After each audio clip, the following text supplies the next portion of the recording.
الحمدللہ والصلاة علی رسول اللہ وعلی آلہ وصحبہ ومن والہ ثم اما بعد۔ محترم ناظرین، السلام علیکم ورحمۃ اللہ وبرکاتہ۔ پروگرام مفتی محمد زبیر کے ساتھ خوش آمدید۔ معاشرے کی دینی ضروریات سے متعلق یہ اہم پروگرام پیش خدمت ہے۔ ناظرین، آج کی ہماری گفتگو کا موضوع ہے نماز۔ دراصل اللہ رب العزت قرآن مجید میں ارشاد فرماتا ہے، ان الصلاۃ تنہی عن الفحشاء والمنکر، بے شک نماز برائی اور برے کاموں سے روکتی ہے۔ حدیث شریف کا مفہوم ہے الصلاۃ عماد الدین، نماز دین کا ستون ہے۔ اسی لیے آج ہماری گفتگو کا موضوع ہے نماز۔ ناظرین، آپ بھی ہم سے سوالات پوچھ سکتے ہیں، آپ ہمیں ای میل کر سکتے ہیں۔ ہمارا ای میل ایڈریس ہے info@tehzeebtv.com۔ اسی کے ساتھ میں مفتی محمد زبیر صاحب کی خدمت میں گزارش کرتا ہوں کہ وہ نماز کے فضائل اور اس کی اہمیت پر روشنی ڈالیں۔ بسم اللہ الرحمن الرحیم، نحمدہ و نصلی علی رسولہ الکریم، اما بعد۔ یہ تو بڑا خاصہ تفصیلی موضوع ہے۔ نماز کی غیر معمولی اہمیت ہے۔ آپ جانتے ہیں کہ ارکان دین میں سب سے پہلی اور بنیادی اہمیت نماز کو حاصل ہے۔ قرآن کریم میں اللہ رب العزت نے جا بجا نماز کا حکم دیا ہے۔ شاید ہی کوئی ایسا عمل ہو جس پر اس قدر غیر معمولی تاکید اللہ رب العزت نے فرمائی ہو۔ چنانچہ کئی جگہوں پر یہ حکم دیا ہے، اقیموا الصلاۃ وآتوا الزکاۃ، نماز قائم کرو اور زکوٰۃ ادا کرو۔ اللہ رب العزت نے رکوع کرنے والوں کے ساتھ رکوع کرنے کا، ورکعوا مع الراکعین کا حکم دیا، جھکنے والوں کے ساتھ جھکنے کا حکم۔ اس جبین نیاز کو میرے سامنے جھکا ڈالو۔ جا بجا اللہ رب العزت نے قرآن کریم کے اندر اس کا حکم دیا۔ ان الصلاۃ کانت علی المؤمنین کتابا موقوتا، مسلمانوں پر نماز مقررہ وقت پر فرض اور لاگو اور لازم کی گئی ہے۔ اسی طریقے سے اقم الصلاۃ لدلوک الشمس الی غسق اللیل وقرآن الفجر، سرکار دو عالم صلی اللہ علیہ وسلم کو حکم دیا جا رہا ہے، اور اس میں سورج کے ڈھلنے کے، سورج کے غروب ہونے کے، سورج کے طلوع ہونے کے، یعنی نماز کے مختلف اوقات کو بیان کیا جا رہا ہے۔ اللہ رب العزت نے باقاعدہ یہ نماز کے متعلق احکام دینے کے ساتھ ساتھ جنات اور انسانوں کی پیدائش کا مقصد ہی عبادت کو قرار دیا۔ چنانچہ واضح طور پر یہ آیت موجود ہے کہ وما خلقت الجن والانس الا لیعبدون، میں نے نہیں پیدا کیا انسانوں اور جنات کو۔ 18,000 مخلوقات ہیں اللہ رب العزت کی کم و بیش، اس میں سے صرف اور صرف 2 مخلوقات ہیں جن کو مکلف اور ذمہ دار بنایا گیا ہے۔ یعنی مکلف اور ذمہ دار بنانے کا مطلب یہ ہے کہ اللہ نے ان کو احکام دیے ہیں اور ان احکام کو پورا کرنے کے وہ مکلف اور ذمہ دار ہیں۔ ایک جنات کی مخلوق ہے اور ایک انسانوں کی مخلوق ہے۔ اللہ رب العزت نے جگہ جگہ نماز کا اس طرح تاکیدی حکم دیا ہے۔ قرآن کریم کے اندر ان آیات کے علاوہ اور بھی کوئی تقریباً 750 مقامات پر نماز کا تذکرہ ہے اور نماز کا حکم اللہ رب العزت نے دیا ہے۔ احادیث میں اگر ہم غور کرتے ہیں تو کتب احادیث میں کوئی ایک کتاب ایسی نہیں ہے جس میں باقاعدہ کتاب الصلاۃ موجود نہ ہو۔ کتاب الصلاۃ ہے، اس میں نماز کی تاکید، نماز کے مختلف احکام، قصر کے احکام، صلاۃ الخوف، اسی طریقے سے نماز کے مریض کے نماز کے احکام، اگر کوئی کھڑے ہو کر نہیں پڑھ سکتا تو بیٹھ کر پڑھے، بیٹھ کر نہیں پڑھ سکتا تو اشاروں سے کر سکتا ہے، اشاروں سے نماز پڑھے۔ یعنی آپ اندازہ لگیں، جنگ کی صورتحال ہے، مڈ بھیڑ ہو رہی ہے، گھوڑے ایک دوسرے کو روند رہے ہیں، دشمنوں کے سامنے صف بستہ ہے مسلمان، ایسی صورت کے اندر بھی نماز کا حکم ہے۔ ایسی صورت کے اندر بھی نماز چھوڑنے کی کوئی کنسیشن نہیں ہے۔ طحاوی کے اندر ایک روایت موجود ہے جس میں آپ صلی اللہ علیہ وسلم نے ارشاد فرمایا، خاص طور پر وہ فرمان اور وہ حدیث اور وہ روایت فجر کی سنتوں سے متعلق ہے کہ اگر تم کو گھوڑے بھی روندیں تب بھی فجر کی سنتیں نہ چھوڑنا۔ ایک روایت کے اندر آپ صلی اللہ علیہ وسلم نے ارشاد فرمایا کہ اگر کوئی شخص فجر کی نماز کو چھوڑ دیتا ہے تو وہ روایت بڑی تفصیلی ہے کہ فجر کی نماز کو چھوڑنے کے سلسلے میں یہ وعیدیں آئیں گی، ظہر کے کو چھوڑنے میں یہ وعیدیں آئیں گی، عصر کے وقت میں اگر کوئی عصر کی نماز چھوڑتا ہے تو یہ وعیدیں آئیں گی۔ آپ صلی اللہ علیہ وسلم کا لقب رحمت للعالمین ہے، شفیع المذنبین ہے۔ آپ صلی اللہ علیہ وسلم گناہ گاروں کے سفارشی ہیں، محسن انسانیت ہیں، رحمت ہی رحمت ہیں۔ رحمت عالم ہونے کے باوجود انسانیت کے لیے رحمت پھوٹی ہے تو سرکار دو عالم صلی اللہ علیہ وسلم کے وجود اقدس سے، اس کے باوجود کیا ارشاد فرما رہے ہیں کہ میرا دل چاہتا ہے جب اذان ہو اور نماز کا وقت آئے اور اذان کے باوجود حی علی الصلاح حی علی الفلاح کی آواز کے باوجود اگر کوئی شخص گھر کے اندر بیٹھا رہتا ہے اور وہ اللہ رب العزت کی اس صدا اور آواز پر مسجد میں آ کر کے اللہ کو سجدہ ریز نہیں ہوتا اور نماز ادا نہیں کرتا، تو اب سرکار دو عالم صلی اللہ علیہ وسلم فرما رہے ہیں میرا دل چاہتا ہے کہ میں جنگل کی لکڑیاں جمع کروں اور اس گھر کو جا کر آگ لگا دوں۔ اگر مجھے خواتین، مریضوں اور بچوں کا خوف نہ ہوتا تو میں یہ کام کرتا۔ یعنی ظاہر ہے کہ رحمت للعالمین ہونے کے باوجود آپ صلی اللہ علیہ وسلم جو ہر لمحے انسانیت کے لیے شفا کا، رحمت کا، سہولت کا، شفقت کا، محبت کا، پیار کا ذریعہ ہے، اس کے باوجود نماز سے متعلق آپ صلی اللہ علیہ وسلم کا لب و لہجہ یہ ہے، نماز سے متعلق آپ صلی اللہ علیہ وسلم کا طرز یہ ہے۔ اس لیے یہ بات یاد رکھنی چاہیے کہ اللہ رب العزت نے قرآن کریم کے اندر جو غیر معمولی تاکیدات اور سخت ترین ہدایات عطا فرمائی ہیں، صرف اور صرف ان ہدایات کو بھی اگر انسان سامنے رکھے تو حیران ہوتا ہے کہ ایسی زبردست تاکید۔ صلاۃ الخوف کو آپ ذرا دیکھیں، قرآن کریم کے اندر صلاۃ الخوف کا پورا تذکرہ موجود ہے، اور اس میں یہ تک ہے کہ اگر تم جنگ کے اندر ہو اور کچھ جماعت مسلمانوں کی ایسی ہے کہ وہ جنگ کے اندر کافروں کے سامنے کھڑی ہے تو ان کو کہا گیا ہے کہ تم میں سے 2 طائفے ہو جائیں، ایک طائفہ یعنی ایک گروہ وہ آ جائے اور ان کو ایک امام نماز پڑھائے، وہ 1 رکعت پڑھ لے، پھر اس کے بعد وہ جماعت واپس چلی جائے، پھر دوسری جماعت آ جائے۔ یہ کیا ہے؟ یہ کیا منظر پیش کیا جا رہا ہے؟ قرآن کریم میں اللہ رب العزت یہ صلاۃ الخوف بیان فرما رہے ہیں، قرآن کریم میں اللہ رب العزت قصر کی نماز کے احکام بیان فرما رہے ہیں۔ تو اس کا مطلب یہ ہوا کہ قید و بند کی صحبتیں ہوں، اس کا مطلب یہ ہوا کہ جنگ کی حالت ہو، اس کا مطلب یہ ہوا کہ جان کا بھی خطرہ ہو، تب بھی نماز معاف نہیں ہے۔ نماز کے اندر چھوٹ اور رعایت اور کنسیشن نہیں ہے۔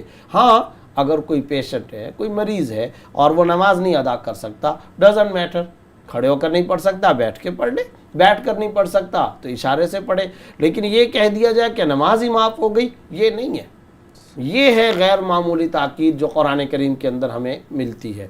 یہی وجہ ہے آج ہمارے معاشرے کا یہ بڑا اہم ٹاپک ہے۔ آج ہمارے معاشرے کے اندر اشرافیہ کا طبقہ، خاص طور پر وہ طبقہ جو حکمران طبقہ ہوتا ہے، ان کی نمازوں کے بارے میں بڑی شدید قسم کی غفلت اور کوتاہی پائی جاتی ہے، عام ہے۔ دفاتر کے اندر، گھروں میں، ایوان کے اندر، اسی طریقے سے مختلف سرکاری غیر سرکاری اداروں کے اندر نماز کا چلن بہت کم ہے، اور بعض لوگ اپنے آپ کو بہت بڑا مصروف سمجھنے کی وجہ سے نماز کے اندر کوتاہی کرتے ہیں۔ تو یاد رکھنا چاہیے جب ان حالات میں نماز معاف نہیں ہے تو آپ چاہے بزنس اور تجارت، کھیتی باڑی کے اندر، ڈاکٹری کے اندر، انجینئرنگ کے شعبے کے اندر، وکالت کے اندر، حکومت کے شعبے کے اندر، سرکاری یا غیر سرکاری شعبے کے اندر، یا اپنے دفتر کی مصروفیت کے اندر نماز کو تو نہیں چھوڑ سکتے، وہ تو معاف نہیں ہے۔ آج امت مسلمہ کے زوال کا، تباہی اور بربادی کا جو سب سے بڑا سبب ہے وہ ترک نماز ہے، اس میں کوئی دوسری رائے نہیں، کوئی اس میں ڈیفرنس آف اوپینین نہیں ہے۔ آج امت تباہ ہو رہی ہے، زوال کا شکار ہے، پستی کا شکار ہے، اس لیے کہ بحیثیت مجموعی یہ امت خدا کے سامنے جبین نیاز جھکانے کے لیے تیار نہیں ہے۔ آج کھیتی باڑی کرنے والا 5 منٹ کے لیے حی علی الفلاح حی علی الصلاح کی آواز پر اپنی زمین کو چھوڑ کر مسجد میں آ کر اللہ کے سامنے سجدہ کرنے پہ آمادہ نہیں ہے۔